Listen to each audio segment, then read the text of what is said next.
இந்த குழந்தைய தூக்கிட்டு வராரு? எதுக்கு இப்படி பண்றாரு? ஒன்றும் இல்லை, குழந்தைக்கு இந்த தாய்ப்பால்லாம் கொடுக்க மாட்டேங்கிறா. அதனால் குழந்தைக்கு இம்யூனிட்டியே இருக்காதுல்ல. அதனால தான் பாவம் ஜுரம் வருது போல இருக்கு. அன்றைக்கி நான் சொன்னதெல்லாம் எதுவும் மனசில் வச்சுக்காத. குழந்தைக்கும் கொஞ்சம் நீ பால் கொடு நீலா, எதுவும் யோசிக்காது.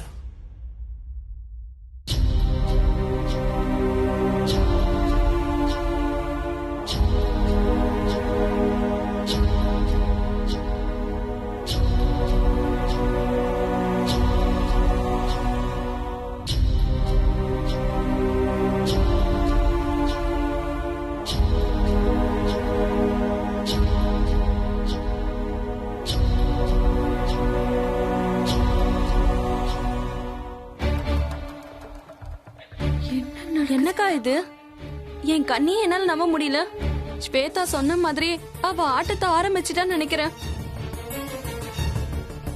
ஏதோ மாய மந்திரம் பண்ணி மாமாவை இந்த அளவுக்கு மாத்திருக்கா. குழந்தைக்கு பேர் கூட வைக்க மாட்டேன்னு சொன்னாரு.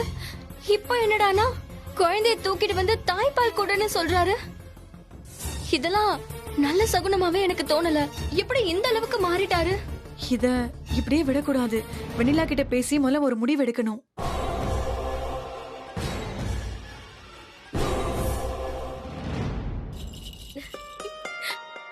தாப்பூ, தாழம்பூ, மாம்பூ, மல்லிகைப்பூ. உன் அக்கா 2 பேரும் வெளியில போயிருக்காங்க. டியூஷனுக்கு பாடம் படிக்க போயிருக்காங்க. அவங்க வந்துருவாங்க. வந்ததுக்கு அப்புறம் பொன்மகள் வந்து அவங்க கூட விளையாடுவாங்களா? சரியா? என்ன சொல்றா நம்மளோட செல்லக்குட்டி? வா முத்து மாமா. ஜிஜுக்குட்டி, புஜ்ஜுக்குட்டி, பொன்மகள் வந்தார். அடேப்பா, எவ்வளோ அழகா இருக்க பாரு, பொண்ண மாதிரியே. என்ன முத்து மாமா கையில? கரலு? ஓ இதுவா? அது ஒன்றும் இல்லை, நம்ம பிள்ளையார் கோயில் இதில் பூக்கடை பாட்டி இருக்குல்ல, அவங்கள பார்த்தேன். அப்படியே பேசும்போது வெண்ணில எப்படி இருக்கு, குழந்தைலாம் எப்படி இருக்குன்னு ரொம்ப விசாரிச்சாங்க. அப்போதான் ஒரு விஷயம் சொன்னாங்க. இந்த மாதிரி நேரத்துலலாம் பால் சுறா இல்லை, அதை நீ சாப்பிடணுமா. இதெல்லாம் சாப்பிட்டாதான் பால் நல்லபடியாக சுரக்குமா. அவங்க சொன்னாங்க. உடனே போய் நான் கையோட வாங்கிட்டு வந்துட்டேன். இன்னைக்கு சுறா புட்டு, சுறா குழம்பு. பால் தான் எனக்கு போதுமான அளவு இருக்கே முத்து மாமா. அப்புறம் எதுக்கு? நான் வேணும்னா சாப்பிட்டுக்கிறேன். அதெல்லாம் கிடையாது. அது 2 குழந்தைங்களையும் பார்த்துக்கணும் இல்லையா. பொன்மகளும் இருக்கா, நம்ம குட்டி பையன் திருத்தனையும் இருக்கான் இல்லையா. அதனால 2 பேத்துக்கும் அது பத்தாம போயிடக்கூடாது இல்லையா. சாப்பிடு, உடம்புக்கு நல்லது சொல்லியிருக்காங்கல்ல. இததான் மாமா நான் உங்ககிட்ட இருந்து எதிர்பார்த்தேன். நான் எதிர்பார்த்தது எல்லாமே நடந்துட்டு இருக்கு. கலை, சொல்லுங்க மாமா. இந்தா பால் சுறா. எல்லாம் கேட்டுச்சு மாமா. இதெல்லாம் நாங்க வெண்ணிலாவுக்கு பார்த்து பண்ண மாட்டோமா? நீங்க எதுக்கு கஷ்டப்பட்டு அங்க போய் வாங்கிட்டு வரீங்க? இதெல்லாம் ஒரு கஷ்டமா? நம்ம பூக்கடை பாட்டி இருக்குல்ல, அவங்க தான் சொன்னாங்க. அதனால கையோட வாங்கிட்டு வந்துட்டேன். நல்லா டேஸ்டா பண்ணி கொடுத்துரு. பரவாயில்லையே, மாமாவுக்கு வர வர வெண்ணிலா மேல பாசம் பொங்குது. பொண்டாட்டி மேலையா இல்ல குழந்தை மேலையா? நீ கொளுத்திலாம் போடாத. 2 பேர் மேலே எனக்கு பாசம் இருக்கு. நல்லபடியா பண்ணி கொடுத்துரு. சரிங்க மாமா, நான் செஞ்சு கொடுக்கறேன். மாமாவுக்கு இப்ப புதுசா வந்திருக்கிற பாசம் வெண்ணிலா மேலேயோ பொன்மகள் மேலேயோ இல்ல, என் பையன் திருத்தணிகை மேல. இதே பாசம் கூடிய சீக்கிரம் என் மேலையும் வர வைப்பேன். ஏன் நீ என்னாச்சு? ஒண்ணும் இல்ல, முத்தரசன் மாமா வெளியில போயிட்டு பால் சோறா வாங்கிட்டு வந்திருக்காரு. ஓ பரவாயில்லையே, அண்ணன் அதெல்லாம் ஞாபகம் வச்சு வாங்கிட்டு வராரா? அப்படி இருந்திருந்தா நான் சந்தோஷப்பட்டிருப்பனே. இந்த பாசம் வெண்ணிலா மேலயோ இல்ல பொன்மகள் மேலயோ இல்ல. அதான் எனக்கு அப்செட்டா இருக்கு. ஏன் நீ ஏன் அப்படி சொல்றீங்க? இந்த சவால் ஸ்வேதா இருக்கால்ல, அவ சொன்னதை நிறைவேற்றி காட்டுறதுக்காக காய் நகர்த்த ஆரம்பிச்சிட்டாலும்னு எனக்கு தோணுது. சச்சா, அப்படிலாம் இருக்காத நீ. இல்ல ஜனனி, அந்த ஸ்வேதாவோட குழந்தைக்கும் வெண்ணிலா தானே தாய்ப்பால் கொடுக்கறா. அதனால குழந்தைக்கு பால் பத்தாம போயிடுமோன்னு அக்கறையில தான் மாமா இதை வாங்கிட்டு வந்திருக்காரு. ஏன் நீ ஒருவேளை பையங்கிறதுனால அண்ணனுக்கு அந்த குழந்தை மேல ஈர்ப்பு இருக்குமோ? அக்கறை, ஈர்ப்பு இது எல்லாமே குழந்தை மேல வர்றதுல எனக்கு ஒன்னும் தப்பா தோணல. ஆனா அந்த ஸ்வேதா தில்லாலங்கடி வேலைக்கு பேர் போனவ. குழந்தைய சாக்கா வச்சு முத்தரசன் மாமா வளவெறிச்சு புடிச்சிடுவாளோன்னு என் மனசுக்குள்ள பயமா இருக்கு. ஜனனி, அன்னைக்கு அந்த ஸ்வேதா சொன்னது ஞாபகம் இருக்குல்ல? வெண்ணிலா கிட்ட இருந்து எப்படியாவது முத்தரசன் மாமா பிரிச்சு காட்டுறேன்னு சவாலா சொன்னான். அவ எல்லாத்தையுமே சொல்லிட்டு செய்யறவ. இந்த விஷயத்திலயும் அவ சொன்னதை காப்பாத்துறதுக்காக என்ன வேணாலும் செய்வா. அண்ணி, நம்ம உயிரே போனாலும் அப்படி ஒரு விஷயம் நடக்கவே விடக்கூடாது அண்ணி. கண்டிப்பா அவ கணக்கு கண்டிப்பா இது தப்பு கணக்காக தான் ஆகும். பார்த்துக்கலாம். சரி, நான் வேலையை ஆரம்பிக்கிறேன்.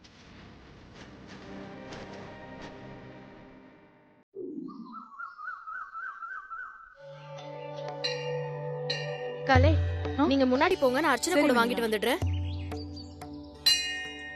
அம்மா, 2 அர்ச்சனை கூட கொடுங்க. தரமா.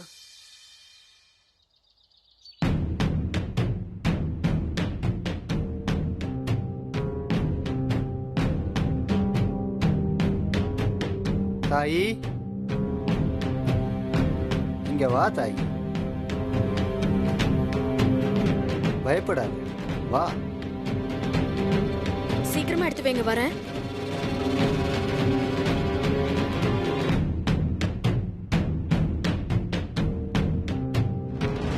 என்ன கிடைச்ச வாழ்க்கை நிலைக்குமான்னு மனசுக்குள்ள குழப்பமா இருக்கா? கலங்காது, தயங்காது. எப்பேற்பட்ட சூழ்நிலைகள் வந்தாலும் அந்த ஆத்தா உன்னை கண்டிப்பா அதுல இருந்து மீட்டு கொண்டு வந்துருவா. ஆத்தா உன்னை அவ குழந்தையாவே நினைக்கிறா. அதனால பயப்படாத. எத்தனை தடை கற்கள் வந்தாலும் அது எல்லாத்தையும் படிக்கற்களா ஆக்குற சக்தி உன் மனசுக்கு இருக்கு. நீ நினைச்சது நடக்கும். இந்த ஊரே உன்னை எதிர்த்தாலும், இந்த பாரே உன்னை பழிச்சாலும், மலை போல வந்த கவலையெல்லாம் பனி போல விலகும் தாய். நம்பிக்கை மட்டும்தான் முக்கியம். நம்பிக்கையோட இரு, நல்லதே நடக்கும். இப்போதைக்கு உனக்கு பல கஷ்டங்கள் வர்ற மாதிரி ஒரு தோற்றம் இருந்தாலும் அது அத்தனையும் மாறும். கவலைப்படாம போ தாயி, போ. உன் புருஷன் மணிமணியான குழந்தைகளோட நீ நீடூழி வாழ்வ தாயி. தைரியமா போ. சாமி, நீங்க சொல்றதெல்லாம் நிஜம்தானா? நிஜத்தை தவிர அந்த ஆத்தாவுக்கு வேற என்னம்மா தெரியும்? அவ வாக்கத்தான் நான் உனக்கு சொல்லியிருக்கேன். தைரியமா போ. என்னைக்குமே கெட்டவங்களோட கை ஓங்கின மாதிரி தான் தோணும். ஆனா அந்த ஓங்கின கையே அவங்கள அடிக்கும்போது கத்தி கதறுவாங்க. நீ அதை கண்கூட பார்க்கத்தான் போற. போ, தைரியமா போ. ரொம்ப நன்றி சாமி. காசு கொடுத்து என்னை அசிங்கப்படுத்தாத தாயி. அந்த ஆத்தா சொன்னா அதை நான் உனக்கு சொல்லிட்டேன். காசெல்லாம் வேண்டாம். நீ சந்தோஷமா இருந்தா அதுவே போதும். நீ ஆத்தாவோட புள்ள தாயி. போ, தைரியமா போ.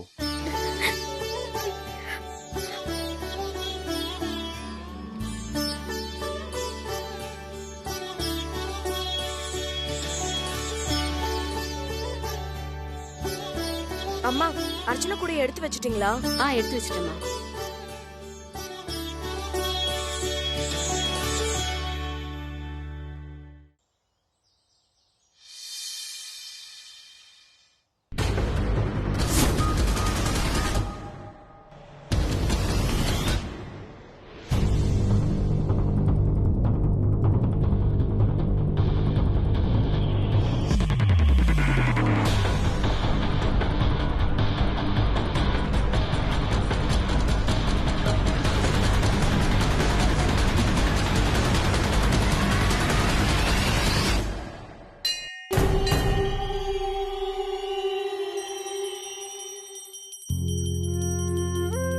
என்ன வெண்ணிலா, 2 அர்ச்சனை கூட வச்சிருக்க? சொல்றேன். அண்ணி, யாருக்கு அண்ணி? கரெக்டா சொல்லுங்க. எதுக்கு 2? பேசாம அமைதியா இரு. பேரு, ராசி, நட்சத்திரம் சொல்லுங்க. பொன்மகள். பொன்மகள் நாமதேசிய. மகர ராசி. மகர ராசிய.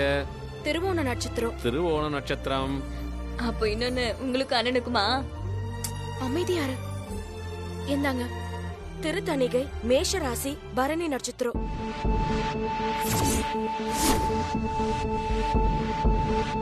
திருத்தணிகை நாமதேசிய, மேசராசி, பரணி நட்சத்திர. ஏ வெண்ணிலா, உனக்கு என்ன பைத்தியமா? சாமி கும்பிட்டு கலை.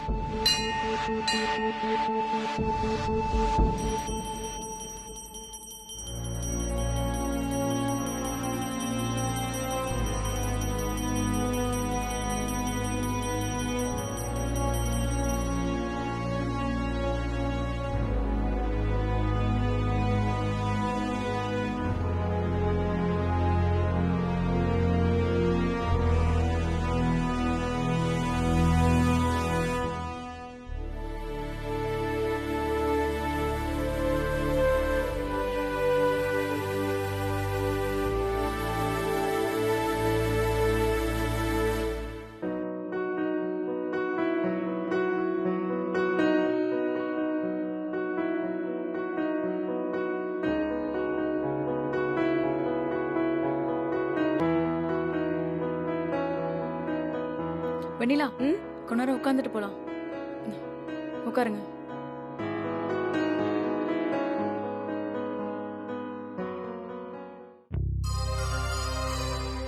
வெண்ணிலா, எதுக்காக இப்படி எல்லாம் பண்ற? என்ன கலை, நான் இப்ப என்ன பண்ணிட்டேன்? பின்ன ஸ்வேதா என்னடான்னா அந்த திருத்தணிகை குழந்தைய வச்சுக்கிட்டு மாமாவை தான் பக்கம் இழுக்கிறதுக்காக எல்லா விதமான முயற்சி பண்ணிட்டு இருக்கா. உனக்கு அந்த குழந்தைக்கு அர்ச்சனை பண்ற அளவுக்கு பாசம் முத்தி போயிடுச்சா? இல்ல ஒருவேளை முத்து மாமாக்கு தான் அந்த குழந்தை பிறந்திருக்கும் நீயும் நம்புறியா? நல்லா கேளுங்க அண்ணி.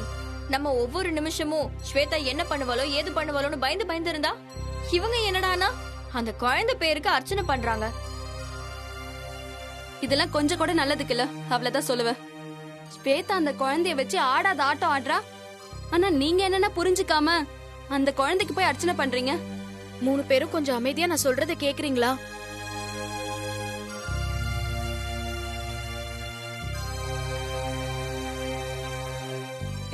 வெண்ணிலா, என்னாச்சு? இல்ல கலை, உங்க யார்கிட்டயும் சொல்லாம என் மனசுக்குள்ளேயே ஒரு விஷயத்த நான் ஒளிச்சு வச்சிருக்கேன்.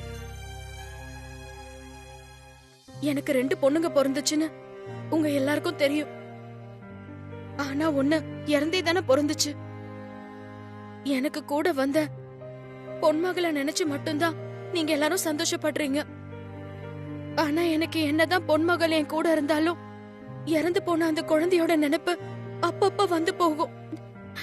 தூக்கத்துல கூட யாரோ என்ன அம்மா அம்மான்னு கூப்பிடுற மாதிரி ஒரு உணர்வு. ஆனா எப்ப முத்து மாமா அந்த திருத்தணிகையை என்கிட்ட கொடுத்து அதுக்கு பசி ஆத்த சொன்னாரோ, அதுக்கப்புறம் என் மனசுக்குள்ள என்ன புரியாத சந்தோஷம். அந்த ஆத்தா இறந்து போன என் குழந்தைக்கு ஈடா எனக்கு திருத்தணிகையை கொடுத்த மாதிரி உள்ள ஒரு உணர்வு. இறந்த குழந்தையோட நினைப்புல இருந்து என் மனசு கொஞ்சம் கொஞ்சமா மாறுச்சு. அந்த இறந்து போன குழந்தையால ஏற்பட்ட துக்கம் மறைஞ்சு இப்ப என் மனசுக்குள்ள பாசம் மட்டும்தான் பொங்குது. ஆனா நீங்க யாரும் புரிஞ்சுக்காத விஷயத்த முத்து மாமா என் விஷயத்துல புரிஞ்சுக்கிட்டு என்ன புரிஞ்சுக்கிட்டுதான் திருத்தணிக்கு என் கையில கொண்டு வந்து தாய்ப்பால் கொடுக்க சொல்லுச்சுன்னு நினைக்கிறேன். வெண்ணிலா, என்ன பேசிட்டு இருக்குன்னு தெரிஞ்சுதான் பேசுறியா? நிறுத்து கலை. ஒரு குழந்தைய என்னால குழந்தையதான் பார்க்க முடியுது, எதிரியெல்லாம் பார்க்க முடியல. என்ன பொறுத்த வரைக்கும் பொன்மகள் வேற, திருத்தணிகை வேற இல்ல. ருத்ரா வேற, உத்ரா வேற இல்ல.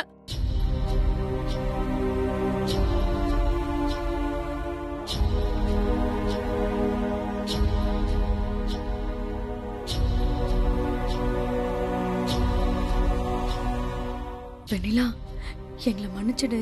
உன்னை தப்பா புரிஞ்சுக்கிட்டு கோவமா பேசிட்டோம். இதான் வெண்ணிலா, உனக்கும் எங்களுக்கும் உள்ள வித்தியாசம். ஒரு தப்பான விஷயம் இன்னும் தப்பாதான் எங்க கண்ணுக்கு படுது வெண்ணிலா.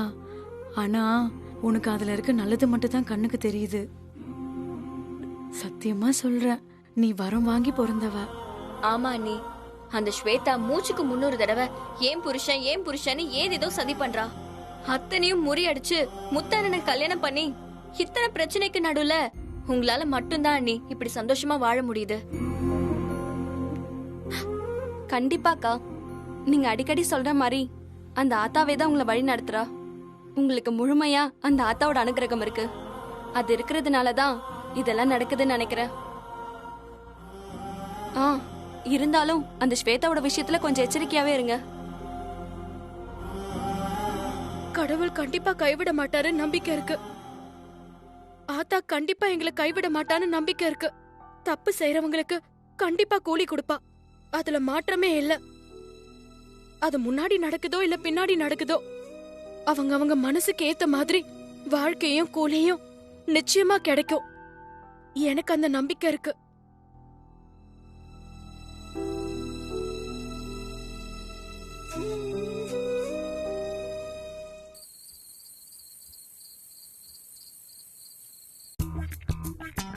ஏய் செல்லக்குட்டி, புஜ்ஜுக்குட்டி, ஏன் நீங்க இப்படி கொட்டை கொட்டை முழிச்சுட்டு இருக்கிறீங்க? ஏன் கண்ணா தூங்கல? பசிக்குதா செல்லக்குட்டிக்கு? அம்மா ஒன்றும் கொடுக்கலையா? அம்மா வரட்டும், அம்மாவை நம்ம 2 பேரும் சேர்ந்து அப்படியே அடிப்போம்.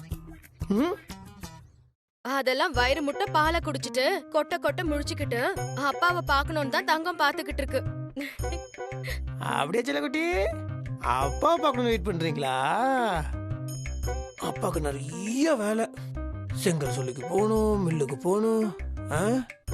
நீங்க கொஞ்சம் பெருசாயிடுங்க, நம்ம 2 பேரும் ஜீப்ல போலாம்.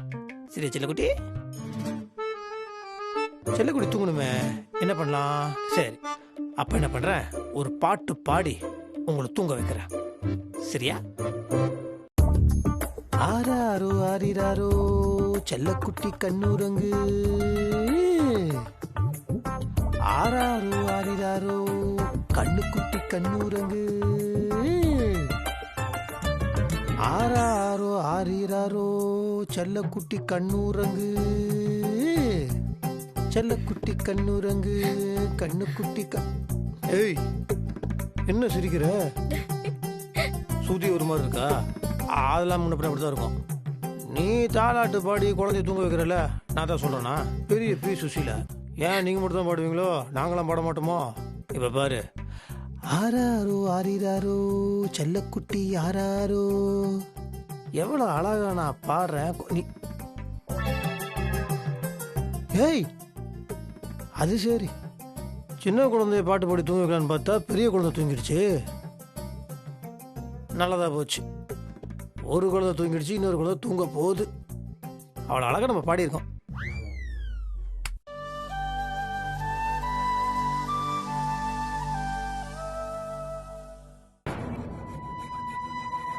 திருத்தணிக்கு என்ன பண்ணிட்டு இருப்பான்? ஏன் வர வர நம்மளுக்கு அந்த குழந்தையோட ஞாபகம் அதிகமாக வருது? ஸ்வேதா இருந்தப்போ பண்ணியிருந்தாலும் குழந்தை பாவமாச்சே. இது மனிதாபிமானமா இல்லை பாசமா?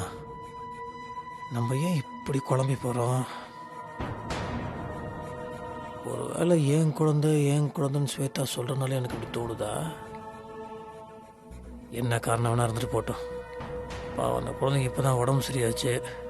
அது ஏதாவது சாப்பிட்டுச்சா இல்லை தூங்குச்சா? இவன் என்ன பண்ணானே தெரியலையே. இங்கேருந்து குழம்புறத விட அவனை போய் பார்த்துட்டு வந்துடுவான்.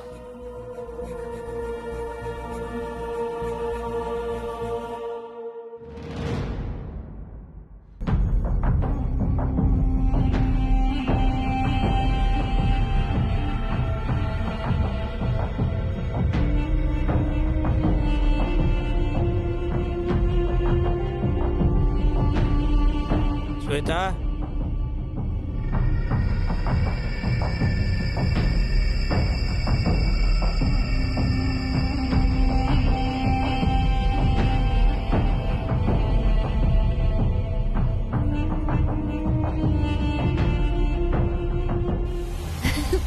தங்கம் செல்லம், என்னடா கண்ணா?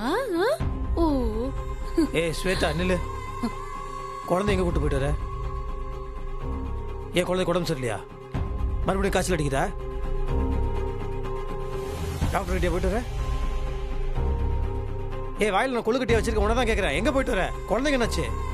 மாமா ரிலாக்ஸ். ஏன் இவ்ளோ பதட்டம்? நீங்க பயப்படுற மாதிரி எதுவும் இல்ல. நானும் திருத்தணிகையும் ஜஸ்ட் வாக்கிங் போயிட்டு வந்தோம் இல்லடா? இது வாக்கிங் போகிற டைம் அது? அறிவு கட்ட முன் இதை சொல்கிற போகிறேன். இத்தனை மணிக்கு யாராவது குழந்தைய வாக்கிங் கூட்டு போவாங்களா? சாப்பிட்டது செரிக்காத மாதிரி இருந்துச்சு, அதனாலதான் மாமா போனேன். என்ன பண்றது, இந்த மாதிரி நேரத்துல நியாயமா புருஷன்னு ஒருத்தர் இருந்தா கூட கூட்டிக்கிட்டு வாக்கிங் போயிருக்கலாம். வீட்டுல பெரியவங்க இருந்திருந்தா குழந்தைய பாத்துக்கோங்கன்னு விட்டுட்டு போயிருக்கலாம். எனக்கு இதுல எந்த குடுப்பனையும் இல்லையே. நான் ஏதோ ஒன்று பேசிட்டு இருக்கேன், நீ வேற ஏதோ ஒன்று பேசிட்டு இருக்கிற. ஏடா கூடமா பேசுறதே உனக்கு வேலையாக போயிடுச்சு. கை கொடுத்தா வாக்கிங் போகுமா?